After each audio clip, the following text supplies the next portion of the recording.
Hi there, I recently went on a stitching workshop organised by a YouTuber called Sarah Homfray. Now you may be aware of her, she has two channels that you might watch. One is Sarah Homfray Embroidery and one is Sarah Homfray Creates, and they're both based on stitching and they're really great, so I would certainly recommend that you go over to her channels and check them out. This is some of her work. She's absolutely amazing. Her work is so detailed and she has some fantastic ideas, and this was such an amazing experience to be able to go on, and I really enjoyed myself. It was set in a place called Sherwood Pines, which is actually fairly local to me, so it didn't take too long to get there. The forest that it's set in is just so relaxing and lovely. It's really nice and easy to walk around as well, and there are nice facilities there too, so it's worth a visit.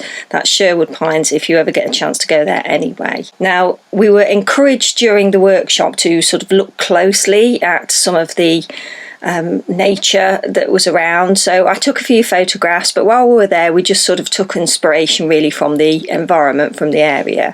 Now, we were given a little pack to start our day, so there was this lovely little bag and it had all these goodies in it. We had everything basically that you needed to enjoy the day. So we had some needles, some fabric as a base, and this little reel, because the final project would end up on a reel like the meditation scroll that I did, that you've probably seen in one of my earlier videos. And there was so much choice on fabric to use for this particular project that we were just absolutely spoiled for choice. So much fabric and thread, it was absolutely amazing. We were also given a few instructions as well, so I got this to take home. I'll link her channels below anyway so that you can get access to those, because she does do samplers on her channel too. So we've got all these lovely little ingredients to make this gorgeous slow stitched scroll inspired by nature, inspired by the forest. And I didn't finish mine, but this is basically how I came away from the project. I brought a few little scraps of fabric with me so that I could continue it at home, but this is basically what it looked like after I'd finished the day.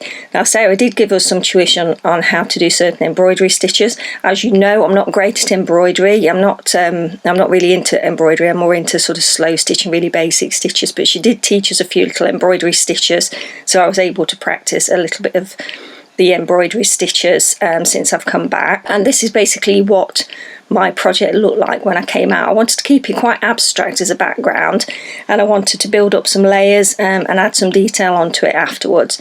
So what we did was basically just base down some fabrics onto this long strip, and then I just added a few pieces of fabric on top of that as well.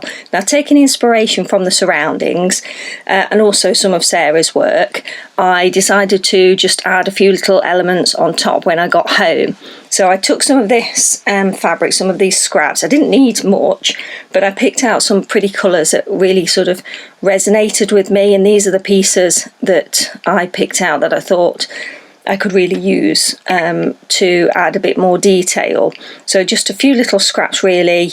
I added linen to my base as a base fabric, and then just basically pieces of cotton and these gorgeous little scraps of sort of beautiful sort of russets, yellows that I wanted to use for my toadstools. Now, obviously I didn't see any toadstools, unfortunately, or mushrooms that look like this. They were quite earthy colours, but I saw Sarah's work and using those classic is it fly agaric spotty red mushroom caps, so I decided to add a few of those just because they're just so cute, aren't they?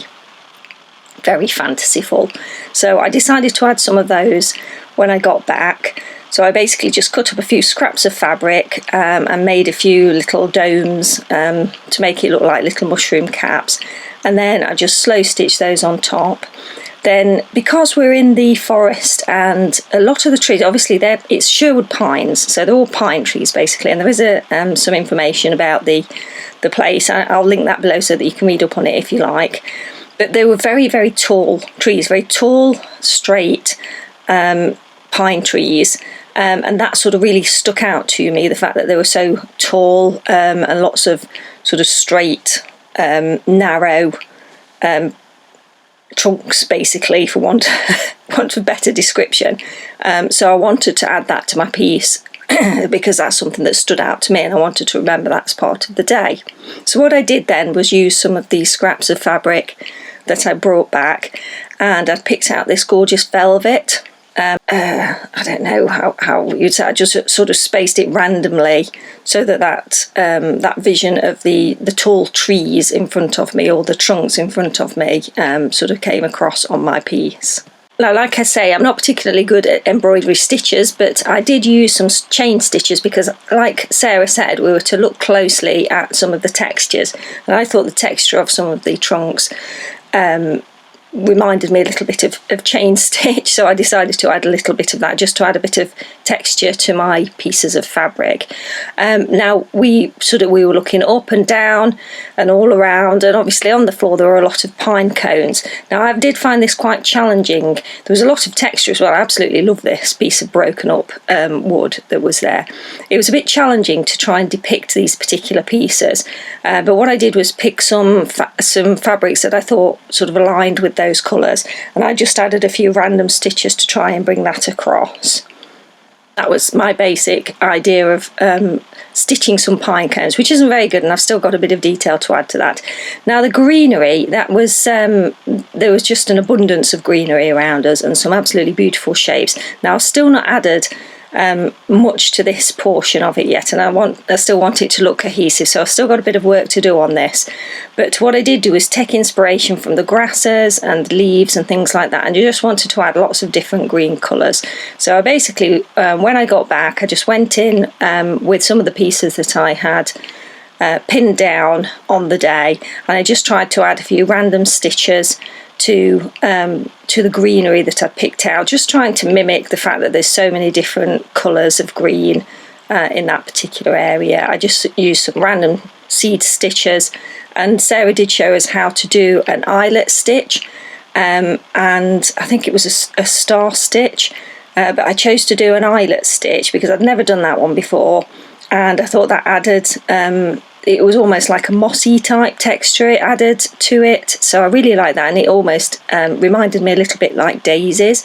Now I've still got to add some colour to that, so I really like the texture that it added, but I wanted to add some little tiny daisies, and also I wanted to depict the abundance of yellow that we saw in the dandelions that were around, so I still want to add that.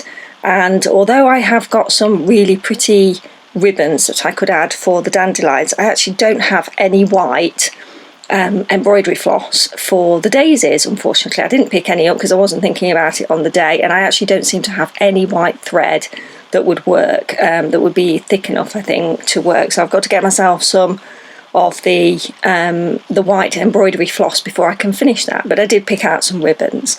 So basically the green still has a bit of a way to go, and I've still got to finish those pieces on the brown to depict the pine cones and that beautiful textured wood, but basically this is how far I have got. So I hope you've enjoyed seeing it, and if you have, do give me a thumbs up and check out Sarah's channels. If you haven't been introduced to them already, I would certainly recommend going to see what she does, and I look forward to seeing you in the next video. So take care, bye!